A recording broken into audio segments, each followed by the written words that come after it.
나왔었구나. 43장.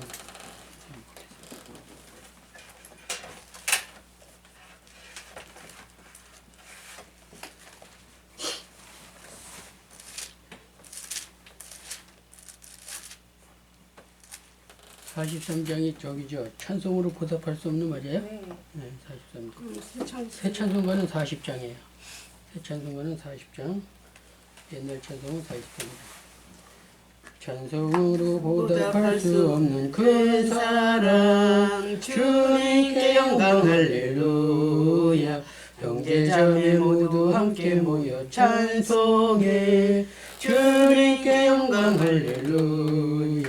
하나님의 자녀여 크게 찬송 부르며 밝고 거룩한 길로 기쁨으로 나아가 주의 보좌 앞으로 속히 들어가겠네. 주님께 영광 할렐루야. 우리 받은 주님 은혜 한량 없도다. 주님께 영광 할렐루야. 기쁜 찬송 부르면서 천국 가겠네. 주님께 영광 할렐루야. 하나님의 자녀여 크게 찬송 부르며 바로 거룩한 길로 기쁨으로 나아가 주의 보좌 앞으로 속히 들어가겠네. 주님의 영광 할렐루야. 잠시 후에 우리 모두 주를 보겠네. 주님께 영광 할렐루야. 영광스러운 보좌 위에 거룩하신 주, 주님께 영광 할렐루야. 하나님의 자녀여 크게 찬송 부르며 밝고 거룩한 길로 기쁨으로 나아가 주의 보좌 앞으로 속히 들어가겠네. 주님의 영광 할렐루야. 만국 백성 천국에서 소리 높여서 주님께 영광 할렐루야. 영원토록 주의 공로 찬양하겠네. 주님께 영광 할렐루야. 하나님의 자녀여 크게 찬송 부르며 밝고 거룩한 길로 기쁨으로 나아가 주의 보좌 앞으로 속히 들어가겠네. 주님께 영광 할렐루야. 지난 시간에 누가 기도했죠? 잊어먹었네. 그러면은 우리 김현수, 예? 김윤수. 장군장하고는 했어요 지난번에? 저요? 지난주에 누가 했어요? 지난주에? 이렇게 돌아왔어요. 그러니까 이렇게 다시 또 들어가야 돼요? 내가 했는데 지난주에. 그러니까 지난주에 했으니까 장군장하고는 하잖아요. 네, 장군장 그다음에 김현수 이렇게 돌아가면서 네. 사랑이 기도하겠습니다. 많으신 하나님 아버지 감사합니다. 오늘도 아버지 하나님 이렇게 설교학을 통하여서 배우고자 하오니 아버지 하나님 저희들이 배우는데 주님께서 함께하여 주시옵소서. 가르치는 교수님을 주님께서 축복하여 주시옵고 오고 가는 길을 건강으로 지켜주시옵고 아버지 하나님 가르칠 때에 저희들 온전히 그 아버지 하나님 말씀을 먹고 아버지 주님께로 향하는 마음 간절하게 하옵소서. 아버지 시작하는 시간 끝나는 시간까지 함께 해주시길 간절히 기도합니다. 예수님 이름 받들어 기도드렸나이다. 아멘. 지난 시간에는 제가 관장총회 좀 일이 있어갖고 못 나왔어요. 그래서 오늘 누가 대신 했죠? 그리고서는 오늘 이렇게 나왔는데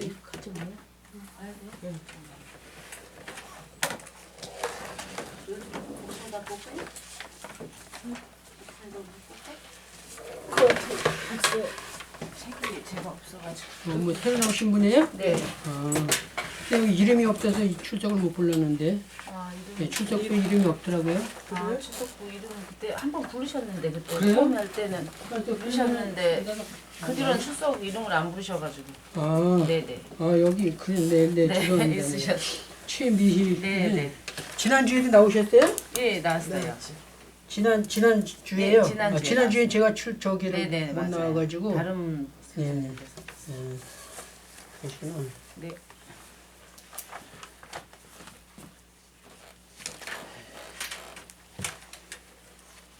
자, 그러면은 102페이지인데요. 102페이지. 뭐 다음 주까지만 하면 뭐 끝날 것 같아요, 그렇죠? 다음 주만 하면 그 다음에는 뭐 방학이라는 것 같은데. 예? 다음 주 11월 달 한 달은 하죠? 12월, 그래? 12월 14일이라고 안 했어요. 12월 14일까지라고 안 했나? 그러니까 16일 날은 방학하잖아요. 아니 이제 11월 11월 달이죠. 이제 11월 달 돼가는데요. 그러니까 11월 달 16일 날 그만한다는 것 같던데. 12월이 아니고요? 11월 지금 11월이잖아요. 지금의 이제 11월이니까 14일까지 오늘 아니에요? 2일이죠. 예. 2일이고 예. 다음인가 그럼? 모르겠네 그거. 말을 안 해줘갖고. 12월 14일인 것 같은데. 12월? 예. 12월에요? 예, 12월인 것 같아요. 물어보실. 학장님 아닌 것 같은데. 아니야. 그러니까 됐어요. 얘기하지 마요. 다시. 2일 날이고 다음 주가 9일이고 그 다음에가 16일인데 그때 한대요? 예, 쟤는 16일로 알고 있는데 모르겠어요. 하여튼 뭐 한번 나한테 그렇게 얘기를 하더라고 그래서 그럼 물어보세요. 한번 나중에. 여름에 말해준 거라서 나 여름에 말해준 거 조금 자, 하여튼 허래만 더 하고 뭐 간컨대만 하는 거고. 아. 근데 12월 달까지만 교재를 네. 좀 준비하시고 네. 뭐 금방 다음 주에 할 것 같으면 그냥 준비 안 하고 이렇게 같이 한번 교재를 해보고. 어디서 준비해야 되는 거죠? 목사님이 가주셔야지. 예, 이걸 사야 되는데 네, 예, 근데 이거 계속 이제 할 건지 모르겠어요. 그러니까는 그냥 지금은 그냥 그대로 보시다가 네네. 내년 학기에 또 하게 되면 그때 사요. 네네. 그때 사면 돼. 내년 학기에 또 뭐 다른 거 가르칠 수도 있고 그러니까 성경 가르치게 된다면 그때 써도 돼요. 네. 자, 그럼 102페이지 한번 보겠습니다. 5번 항상 투자하라 거기 할 차례인데 네, 보겠습니다. 다윗인들도 한 가지의 마음을 품고 일을 계획할 때에는 그 계획에 알맞는 투자가 따르게 되어 있다. 그렇다면 목회자의 생명과도 같은 설교에는 어떤 투자가 따라야 하는가? 시간을 투자하라 이제 그렇게 얘기하고 있는데 우리가 사업을 해도 사실 정말 투자가 있어야 되죠. 뭐 돈도 있어야 되고 또 뭐 계획도 있어야 되고 또 무슨 일을 하려고 할 때 하여튼 어떤 거기에 따르는 알맞은 투자가 있어야 되는데 그냥 되는 건 안 되죠. 그렇죠? 그냥을 할 수 없죠. 거기에 투자가 이제 들어가게 되는데 목회도 마찬가지라는 것이죠. 목회도 목회함에 있어서 여러 가지 투자가 이제 필요한데 그 중에서 제일 중요한 것은 이제 설교인데 설교하는 데 있어서도 그냥 저절되는 건 아니죠. 투자가 필요한데 시간을 투자하라 거기 일본에 그렇게 나오죠. 예수님은 30년의 삶을 사신 후 3년 반의 공생의 기간을 말씀 선포에 최우선을 주셨으며 예수님의 제자들도 복음의 일꾼으로 부르심을 받은 후에 3년 반 동안이라는 시간의 투자 끝에 성령의 감동함을 힘을 입어 말씀을 선포할 때 하루에 3,000명, 5,000명이 회개하는 역사가 일어났다.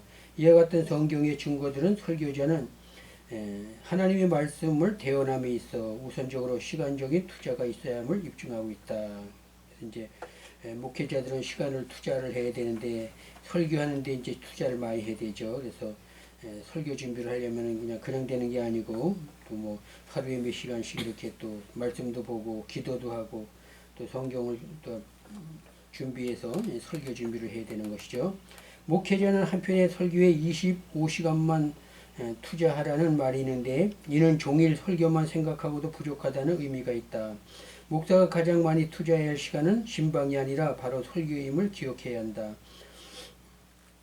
혹시 토요일에 설교를 준비하는 설교자가 있다면 이는 잘못된 것임을 우리는 분명히 한다. 왜냐하면 급하게 토요일에 준비된 설교가 주일에 선포될 때 좋은 설교로 둔갑할 수가 없기 때문이다.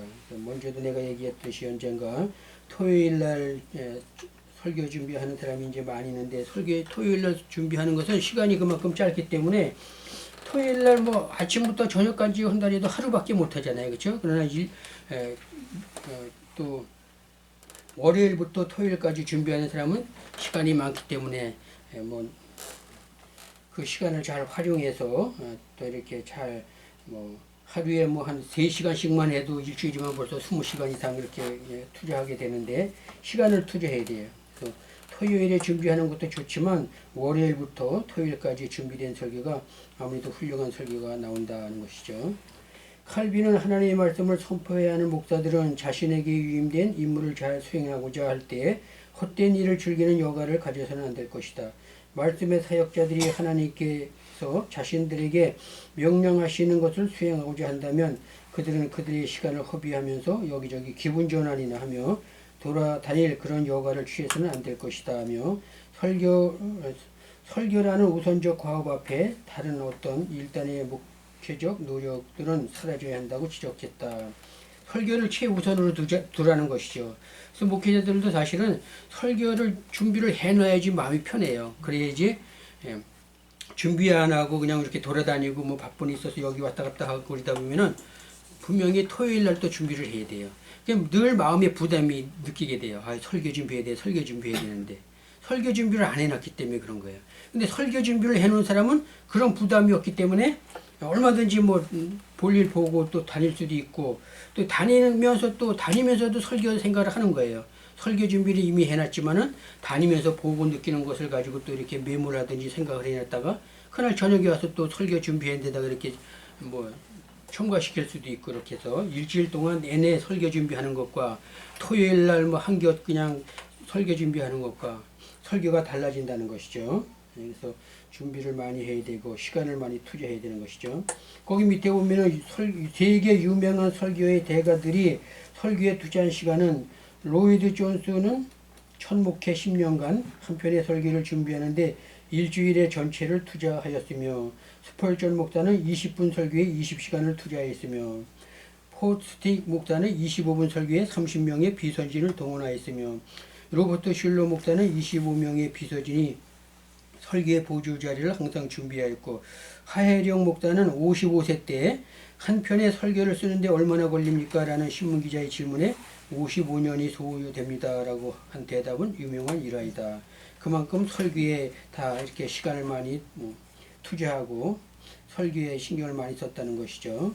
그래서 보통 우리가 요즘은 설교하면 20분에서 30분 정도 하는데 여기 지금 스펄전 목사대로 20분 설교에 20시간 투자하면은 우리들도 30분 설교를 한다 그러면은 30시간 투자를 해야죠. 그렇죠? 스펄전 목사를 따라가려면 그러면은 하루에 보통 한 3시간 정도씩은 해야죠. 그렇죠? 3시간씩 한다 해도 일주일이 뭘 3, 7, 20일, 20일밖에 안 돼. 4시간씩은 해야 되겠네. 4, 7, 28. 4시간씩, 하루에 4시간씩은 설교를 준비를 해야 일주일에 한 설교가 나오는데, 요즘은 근데 시대가 좋아져서 설교 준비 그 자료를 얻으려면은 컴퓨터 이렇게 그 인터넷에 들어가면 엄청나게 많아요, 사실. 그래서 그거 가지고 이제 많이 설교 준비하고 그런 사람도 있고, 어느 큰 교회 목사님들은 바쁘니까 지금 여기 말하는 것처럼 비서진들이 있어가지고 설교 준비를 다 해요. 어떻게 하냐? 담임 목사가 그 본문하고 제목을 줘요. 그러면 부교육자들이 그걸 갖고 설교 준비를 하는 거예요. 그래갖고서 바쁘니까 신방도 해야 되고 뭐 바쁘니까 그래서 담임 목사는 이제 이렇게 뭐 다른 일 보고 그리고 이제 설교 준비 이제 한 거 갖고 와라 그래서 가서 보고 이제 또 이제 뭐 잘못된 거 이때 고치라 그러고 또 잘된 거는 그냥 그대로 이렇게 적용하고 그렇게 해서 큰 교회 목사님들은 그렇게 설교하는 분이 많아요. 그리고 또 어떤 목사님들은 그냥 그래도 아무리 바빠도 그냥 비선진보다도 내가 설교하는 게 그래도 제일 낫다 그래갖고 내가 자신이 그냥 뭐 시간을 이렇게 쪼개서 설교 준비를 하고 그러는데 근데 사실 설교라는 게 처음에는 이렇게 어렵고 시간도 많이 투자되는데 한 20년 30년 하다 보면은 그만큼 쉬워져요 사실은. 그래서 뭐 옛날에 뭐 30시간 20시간 설교를 준비를 했다 그런데 한 30년 목회를 했다 그러면은 3시간만 해도 돼요. 3시간만 설교 준비. 왜? 그만큼 설교를 많이 해왔기 때문에 이 머릿속에 저장된 게 많아요. 성경도 많이 알고 또 설교 준비한 것, 설교한 것도 너무나 많고 그렇기 때문에 그래서 뭐 그냥 30시간 뭐 20시간 설교 준비하던 것을 3시간 아니면 또 뭐 5시간 뭐 이렇게 준비해도 되고 지금 여기 말대로 목회자가 설교를 오래 한 사람은 토요일만 사실 준비해도 돼요. 오래 한 사람은 그만큼 설교를 많이 했기 때문에 가진 지식이 있기 때문에 노하우가 그만큼 생긴 것이죠. 그래도 설교 준비는 해야 돼요. 자신 있다 그래갖고 아무것도 안 하고 토요일까지 그냥 아무것도 안 하고 뭐 다른 일만 하다가 내일 주일인데 주일날 그냥 당장에 밤에 토요일날 저녁에 그냥 본문 하나 보고 또 이제 제목하고 그렇게 올라서 한다. 그러면 이제 자신을 믿는 것이죠. 아, 내가 그래도 목회 한 30년 이상 하고 또 이제 뭐 설교 준비 뭐 그냥 이제는 뭐 대충 해도 되는데 잘 하겠지. 그러고 하는 날은 잘 될 것 같은데 이게 잘 되질 않아요. 왜? 성령이 도와줘야 되는 거예요. 성령이. 자기 자신은 잘하려고 올라왔는데 그날따라 설교가 안 되는 거예요. 다른 말을 하게 되고 자꾸 그냥 뭐 헛소리 하게 되고 성경이 저기가 그 다음 날은 생각이 안 나는 거예요. 평상시엔 잘 생각났다가도 설교 생각이 안 나. 성경 말씀도 생각이 안 나. 그럴 때는 성령이 도와주지 않는 거예요. 네 맘대로 한번 해봐라. 그런 것이죠. 그래가지고 이제 그냥 어려움을 당하고 그러니까 하여튼 잘하건 못하든 간에 설교 준비는 해서 우리도 그 총회 아주 원로 목사님 한 분 계신데 지금 은퇴하고 아들한테 맡겼는데 그분도 이제 가끔 설교를 시켜요. 그 아들 목사가 아버지 목사한테 한 달에 한 번씩 설교를 해주세요 하는데 그분도 지금 70이 넘었죠. 한 80이 거의 다 됐는데 지금도 설교 준비를 해요. 자기가 설교 맡은 날은 꼭 며칠 전부터 준비를 해서 원고를 써갖고 그냥 해도 돼요. 설교를 한 40년 이상 했기 때문에 그냥 해도 될 법한데도 근데 그게 아니에요. 설교 준비를 분명히 원고 준비를 해갖고 와서 하여튼 볼 땐 보고 안 볼 땐 안 보더라도 일단은 준비를 한다는 것이죠. 그래갖고 와서 그 원고 준비를 가지고 와서 이제 설교를 하는데 설교 은혜스럽게 아주 참 잘해요. 들어오면. 왜? 그만큼 많이 해봤기 때문에. 그리고 그분은 설교 준비를 하면 이제 불안하대요. 그리고 설교 준비를 안 하고 하는 것은 하나님께 예의가 아니라는 것이죠. 하나님께 내가 그래도 어느 정도 준비하고 기도도 하고 그래서 하는 것이 하나님께 예의지 준비도 안 하고 그냥 무조건 성령만 의지하고 나오는 것은 하나님께 예의가 아니라는 것이죠. 그래서 하나님과의 관계에서도 예의를 지키기 위해서라도 준비를 해야 된다. 그래가지고 그렇게 하는데 그런 것은 참 본받을만 해요. 그렇죠? 우리가 뭐 실력이 있고 뭐 다 아는 것이라 할지라도 그래도 준비를 하고 기도하고 나와서 하는 것과 그냥 실력이 따라갖고 준비 안 하고 그냥 나와서 하는 것과는 다르다는 것이죠. 준비가 좀 덜 되고 좀 부족한 것이 많아도 성령을 의지하고 성령께서 도와주시는 설교는 무슨 얘기를 해도 다 은혜를 돼요. 성도들이 그냥 별 얘기 아니야. 근데 그날따라 별 얘기도 아닌데 은혜를 받아 성도들이. 근데 다른 또 뭐 자기가 준비도 안 하고 그냥 뭐 실력대로 나와서 하는데 자기 나름대로는 열심히 잘한다고 그러는데 그날따라 은혜가 안 되는 거예요. 성도들이 은혜 받는 모습을 못 보는 거예요. 그러니까 이게 설교라는 것은 성령님이 도와줘야 하나님께서 도와줘야 하는 것이 내 마음대로 되는 것이 아니라 이것을 알게 될 때 일단은 준비를 꼭 해야 된다는 것이죠. 그래서 여러분들도 앞으로 설교하게 되면은 준비를 하라는 것이죠. 준비해서 기도도 하고 또 원고 준비도 하고 그래서 많이 읽어보고 또 준비를 해서 원고를 안 볼지라 할지라도 준비해 갖고서 이제 해야 그것이 이제 좋은 설교가 된다는 것이죠. 자, 거기 또 계속해서 보겠습니다. 이와 같이 유명한 설교의 석학들도 한편의 설교에 투자하는 시간적인 요소는 굉장한 것이다. 이러한 설교에 하나님이 함께 하셔서 놀라운 변화가 일어났음을 교회사는 증거하고 있다. 장두만 교수는 목사들 가운데 어떤 사람은 게으르거나 여러 가지 일로 너무 바빠서 설교 준비를 위해 제대로 시간을 내지 못하고 있다. 이것은 참으로 불행한 일이다. 설교가 사역에 차지하는 비중이 얼마나 큰지를 안다면 어떤 다른 일보다 설교 준비에 우선권을 두어야 할 것이다. 양들에게 풍성한 꿀을 늘 공급할 때 그 결과는 사역에 나타날 수밖에 없다. 꿀이 풍성하지 못한 양들은 풍성한 초장을 찾아 이동하고 말 것이다. 영적인 기갈은 육적인 기갈 못지않게 견디기 힘든 것이다. 며 시간을 투자하지 않는 설교제의 불행을 소개하였다. 그렇죠. 양떼들은 좋은 거를 먹으려고 그러죠. 사람도 마찬가지예요. 육의 양식을 먹을 때도 뭐 이렇게 상이 쫙 차려있으면 어때? 우리들 음식 먹을 때 맛있는 것부터 먹잖아요. 그렇죠? 맛없는 것부터 먹는 사람이 별로 없어요. 맛있는 것만 골래 먹듯이 성도들도 영의 양식을 먹을 때 영양가가 없으면은 교회를 옮긴다는 것이죠. 영양가 있는 교회로. 왜? 자기 영혼이 살기 위해서 영적 양식을 먹어야 영적으로 풍부해지고 신앙생활을 하기 때문에 그래서 옮긴다는 것이죠. 그래서 목회자가 이게 설교가 참 그래서 중요한 것이죠.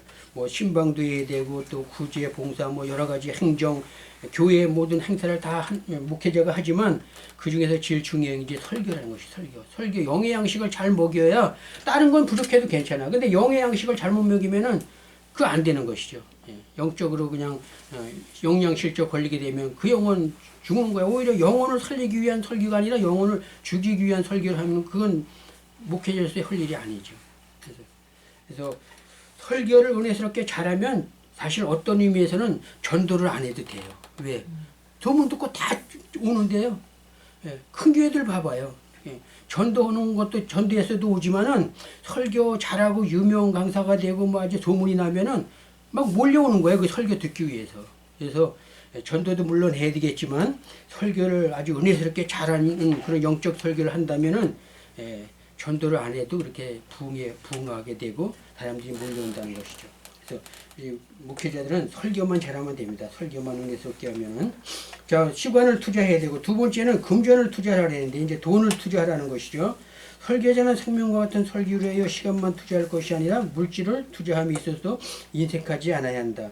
인쇄술의 발달로 인하여 설교자료에 필요한 각종 책, 자료 등 홍수를 이루고 있는 현실이다. 서점에서 좋은 책이 보였을 때 다음에 사겠다는 생각은 기회를 놓치는 우려를 범할 수가 있다. 나도 이런 경우가 한 번 있는데 저기 그 신설동에 갔는데 그 헌책방들이 많이 있어. 그쪽에 찬송가가 아주 새 것이 아주 누가 쓰지도 않았어. 그 왜 그걸 거기다가 팔았는지 몰랐어. 그 사람 누가 팔았는지. 새 거예요, 새 거 아주. 근데 이거 보통 이거 살려면 한 2, 3만 원 줘야 돼요. 근데 3,000원에 나왔어. 3,000원에 새 건데.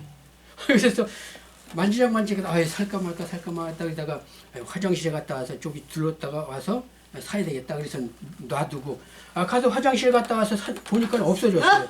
그 사이에 누가 사는 거예요. 그러니까 사고자 할 때 그것도 성령께서 시키는 거예요. 빨리 사라 그랬는데 그냥 화장실 급해갖고 저기 잠깐 갔다 와서 사야겠다. 그런 마음을 갖고 갔다 오니까 벌써 누가 사갔어요. 그래서 뭘 하려고 할 때는 성경에도 있잖아요. 그 즉시로 해야 돼요. 미루는 건 안 돼요. 우리 목회자들이나 설교도 그렇고 뭘 하더라도 그래도 미루면 안 되는 거예요. 그냥 그 즉석에서 해야 돼. 그래서 책을 사는 것도 그렇고 또 이제 뭐 우리가 다른 것도 물건을 사고 그런 것도 사고 싶으면 그 즉석에서 사야지 미루면은 그 다음에는 어떤 일이 일어날지 모르잖아요. 그렇죠? 그래서 또 그 기회를 놓치게 되는 건데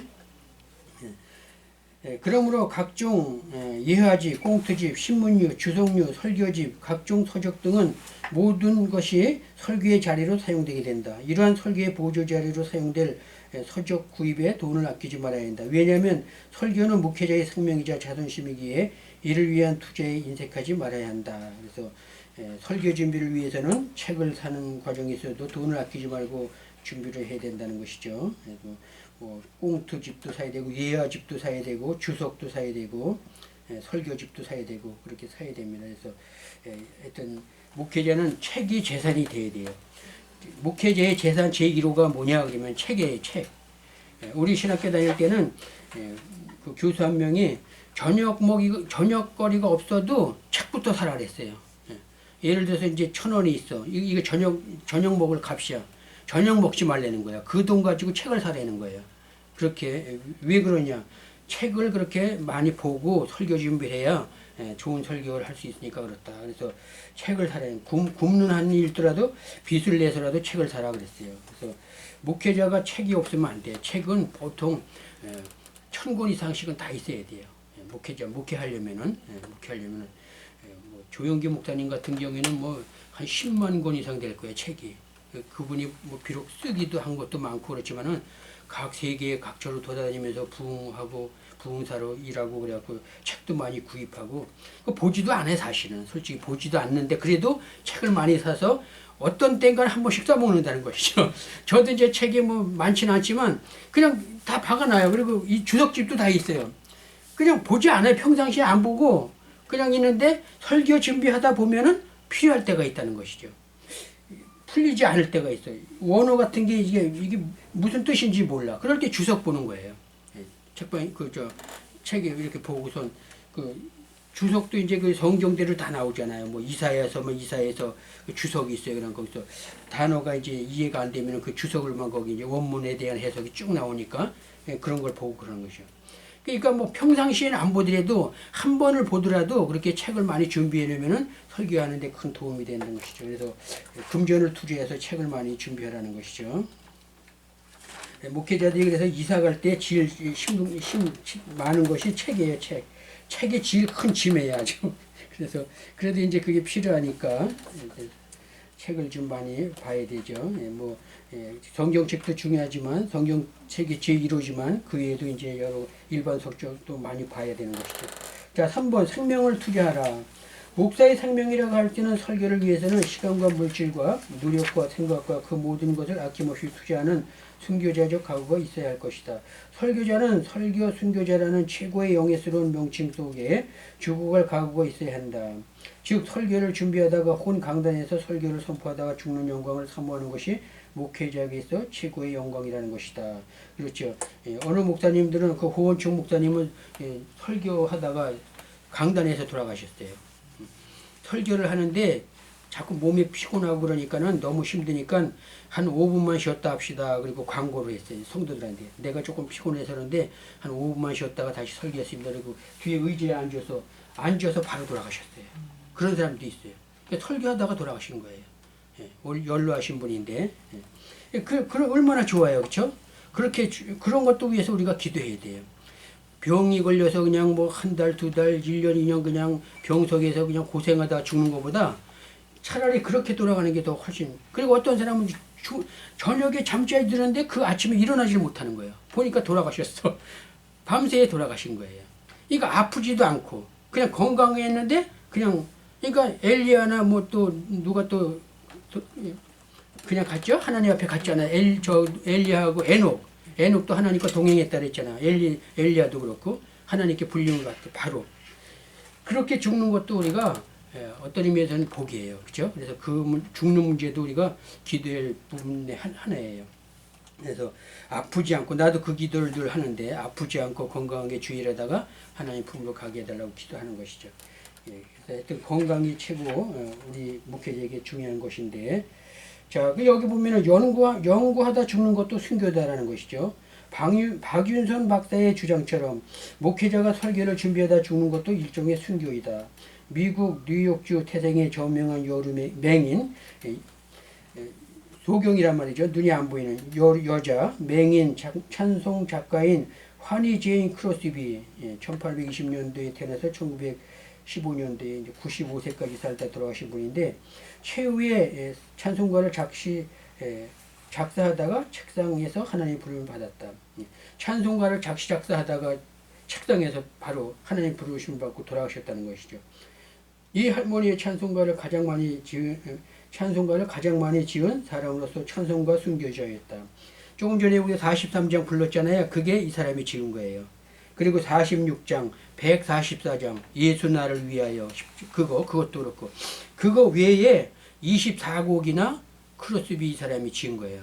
일일이 다 열거는 못하지만 찬송 이렇게 부르다 보면은 영어로 다 크로스비라고 쓴 사람이 그게 여르시인 맹인 이 찬송가 작사 작곡하는 사람이 이제 환희 제인 크로스비인데 보통 이제 크로스비라고 이제 이렇게 일컫는데 크로스비가 이렇게 많은 찬송가를 지었어요. 그래서 24편 외에 세 곡해서 한 27, 8편 그렇게 지었는데 찬송가 보면 다 거기 나와요. 은혜스러운 찬송가를 많이 지었대요.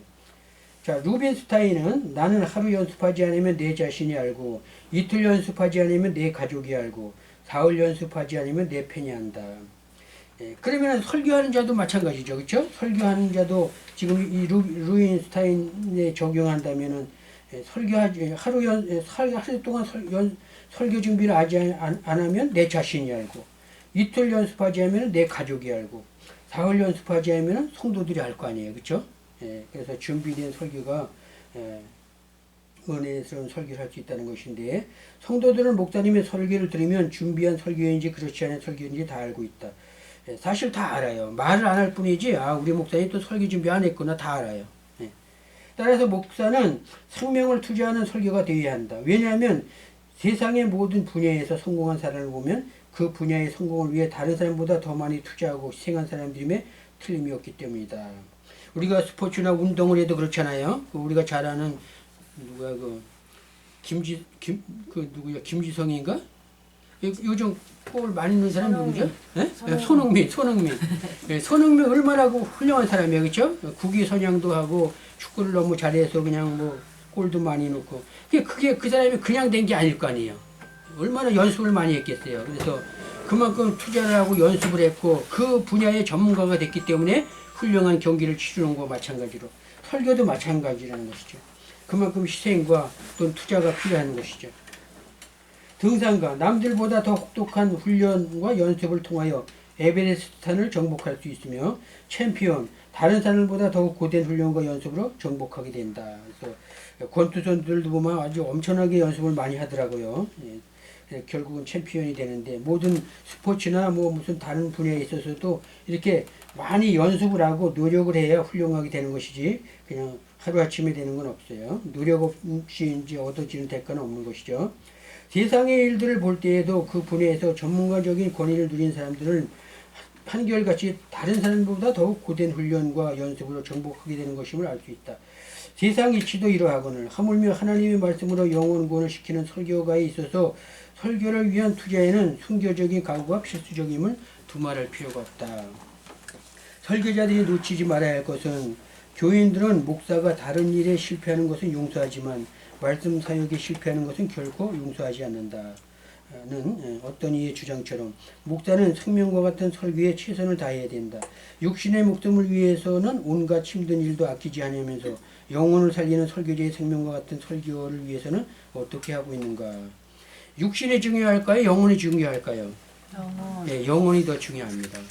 육신도 중요하지만 육신도 중요해요. 그래서 건강해야 또 활동도 하고 뭐 움직이고 뭐 모든 것을 할 수 하지만 그러나 또 우리의 몸은 육과 영으로 되어 있잖아요, 그렇죠? 근데 영이 더 중요해요. 그래서 영혼이 죽으면은 지옥에 가잖아요. 영혼이 살면 천국에 가잖아요. 우리의 삶은 120년, 많이 살아야 120년이야. 120년을 하나님의 숫자에 비우면 아무것도 아니야. 하나님은 시공을 초월하는 분이기 때문에 120년, 우리 인간 세계에서 120년이 살지라도 하나님이 보는 눈은 12초밖에 안 될 수도 있어요. 그렇기 때문에 우리는 이 땅에서 살면서 정말로 최선을 다해 사는 삶은 물론이거니와 영혼을 위해서, 영혼 구원을 위해서 우리가 공부를 하고 또 이제 설교를 하고 그러기 위해서 지금 이렇게 훈련을 받고 그런 건데 영혼이 참 중요해요. 영혼이 살아야 돼요. 육도 중요하지만 영혼이 더 중요하기 때문에 영혼이 살아야 되기 때문에 영혼이 살면 영원한 삶에 누리기는 그 천국에서 영원한 삶을 누릴 수 있기 때문에 영혼이 중요해서 영혼을 살리는 일에 우리가 최선을 다해야 된다는 것이죠. 한 장 넘겨서 106페이지에 6번 항상 설교의 수준을 향상시켜라. 인류 사회는 문화와 문명이 발달할수록 질적인 향상을 가져오게 되는데 이와 같은 법칙은 설교자들에게 동일하게 적용되는 것이다. 배우기를 중지하는 자는 가르치기를 중지하는 자다. 서지에서 뿌리지 않으면 강단에서도 아무것도 거두지 못할 것이다는 수필전의 주장이나 눈물을 흘리며 씨를 뿌리는 자는 기쁨으로 그 단을 가지고 돌아오리라는 시편 기자의 증거는 설교자들이 반드시 명심해야 할 내용들이다. 따라서 설교자는 설교의 수준을 향상시킬 필요가 있는데 그 방법은 이렇게 어떻게 이룰 수가 있을 것인가. 한마디로 말하면 열심히 노력하는 것이 최선의 방법이겠죠. 그래서 정말로 책상에서 설교 준비, 서재에서 열심히 준비해서 강단에 이제 나와서 설교할 때 은혜선 설교가 할 수 있는 것인데 우리가 그냥 설교했다고 끝날 것이 아니라 자꾸 자기의 어떤 수준을 향상시켜야 돼요. 자꾸 노력을 하고 연구를 해야 된다는 것이죠. 매주일 설교의 수준을 발전시켜야 된다는 것이죠. 눈부시게 발달하는 과학 문명의 발달로 인하여 가전제품이나 각종 전자제품을 보면 하루가 다르게 눈부신 발전을 거듭하고 있다. 육신의 소욕을 채워주는 물질 문화의 발달도 이와 같이 발전하거늘 인간의 영혼을 구원시키는 수단이 되는 설교의 발전이 없다면 하나님을 찾을 필요가 점점 없어지게 될 것이다. 왜냐하면 육신의 소욕은 풍족해질수록 하나님을 찾는 인간의 갈급함은 점점 사라져갈 뿐이기 때문이다. 그래서 사실 자꾸 요즘 그 코로나 때문에 뭐 교인들은 아주 신이 났죠. 왜냐면은 그냥 교회 다니기 싫은 사람, 믿음이 없는 사람들은 교회 다니기 싫으니까 코로나 핑계 대고 안 나와요. 전화해도 안 나와요. 아, 코로나인데 무슨 예배를 드려요? 그러다 코로나 걸리면 큰일 나는데 코로나 끝난 다음에 나올게요. 이런 사람이 많아요. 근데 하여튼 그래도 목회자 입장에서는 나라에서 자꾸 이렇게 막고 그린다고 할지라도 비대면 예배와 대면 예배가 있는데 비대면 예배는 그냥 영상으로 하는 거잖아요. 대면 예배는 이렇게 나와서 해야 돼요. 근데 사실은 예배라는 것은 대면 예배가 정식 예배예요. 왜? 그리스도인 예수를 믿는 사람들이 모여서 예배드리는 장소가 교회잖아요. 교회에 나와서 서로 대화도 하고 말씀도 듣고 찬양도 부르고 같이 예배드리 그게 진짜 예배지. 영상으로 하는 건 어때요? 일단 마음의 자세가 흐트러져요. 집에서 여기서 핸드폰으로 이렇게 딱 올려놔요. 그럼 집에서 자기들끼리 뭐 그 핸드폰 보고 아니면 영상 보고 이렇게 하는 건데 옷 입은 자세도 그렇고 예배드리는 자세도 그렇고 또 헌금 같은 것도 뭐 할 수도 없잖아요. 그러니까 뭐 물론 뭐 예배드리고 뭐 이렇게 온라인으로 뭐 보내는 사람도 있고 그런데 그거는 믿음 좋은 사람이나 보내죠. 요즘 헌금 안 보내요. 헌금 안 보냅니다 절대. 예배를 안 드렸다고 안 보내는 거예요. 그러니까 대면 예배를 나와서 드리는데 믿음이 없는 사람은 안 나오는 것이죠. 코로나 때문에 핑계 대고. 근데 우리 목회자의 입장에서는 그 영혼을 살리기 위해서는 어때요? 자꾸 권면을 해야 돼요. 나오게 하고 그렇게 해서 뭐 이렇게 저걸 수칙을 잘 지키면서 하면 되잖아요. 저 띄엄띄엄 앉게 하고 이거 마스크 쓰고 또 소독하고 그래서 뭐 이렇게 1m씩 아니면 뭐 2m씩 이렇게 간격 띄어서 앉고 그렇게 해서 예배 드리면 되는데 그걸 이제 안 하려고 그러는데 일단 로마서 1장 17절인가 보면은 믿음은 어디서 난다고요? 들음에서 난다 그랬어요. 들음은 그리스도의 말씀으로 말미암느니라 그랬어요. 자꾸 들어야 돼. 듣고 만나서 예배 드리고 대면하고 그리고 교제를 갖고 이게 정식 예배예요. 그래야지 신앙이 이렇게 성장하고 그런 건데 매일 주 설교의 수준을 발전시키기 위해서는 그만큼 우리 목회자들이 노력을 해야 되는 것이죠. 그래서 하나님을 갈급하게끔 이렇게 자꾸 만들어서 이렇게 교회에 나와서 말씀을 듣고 예배를 드리고 은혜를 나누는 그런 시간을 가져야 한다는 것이죠. 그 일을 설교자가 자기의 어떤 그 신앙 수준을 자꾸 발전시켜서 자꾸 은혜스러운 말씀으로 이렇게 나가야 된다는 것이죠. 저거 밑에 보면 설교의 두 가지 요소가 있는데 설교자는 항상 설교의 수준을 높이는 데 최선을 다해야 된다. 왜냐하면 세상의 이치는 태산이 높다 하되 하늘 아래 매임으로 오르고 또 오르면 못 오를 리 없건만은 설교는 오르고 올라도 정상이 안 보이는 것이기 때문이다. 사실 설교는 끝이 없어요. 죽을 때까지 해도 끝이 없어요. 그렇죠? 2000년 전부터 아니면 4000년부터 뭐 재단을 닦고 신약세계 때는 예배를 드리고 그랬는데 설교에는 끝이 없습니다. 사실. 큰 산은 오르다 보면은 높은 끝에 가면은 끝이 있지만 설교에는 끝이 없어요. 그래서 끝까지 이제 내가 죽어야 이제 끝나는 건데 그렇다면 설교에는 불변정 요소와 가변정 요소의 두 가지가 있는데 불변정 요소는 변함이 없다는 것이죠. 가변정 요소는 변할 수 있다는 것이죠. 그래서 설교자의 질적 향상은 어느 부분을 발전시킬 수가 있는 것인가. 불변정 요소, 복음 자체로서 진리는 변할 수가 없음. 가변정 요소, 복음의 전달 방법, 능력, 수준 등은 변할 수 있음. 이제 불변정 요소, 가변정 요소가 있는데 불변정 요소는 이 복음, 하나님의 진리의 말씀은 변함이 없다는 것이죠. 1.1핵이라도 변함이 없다고 말씀하시죠. 변할 수 있다. 변할 수 있는 그 말씀을 가지고 전달 과정에서 이렇게 또 능력이나 수준 등은 이렇게 어느 정도 변할 수 있다는 것이죠.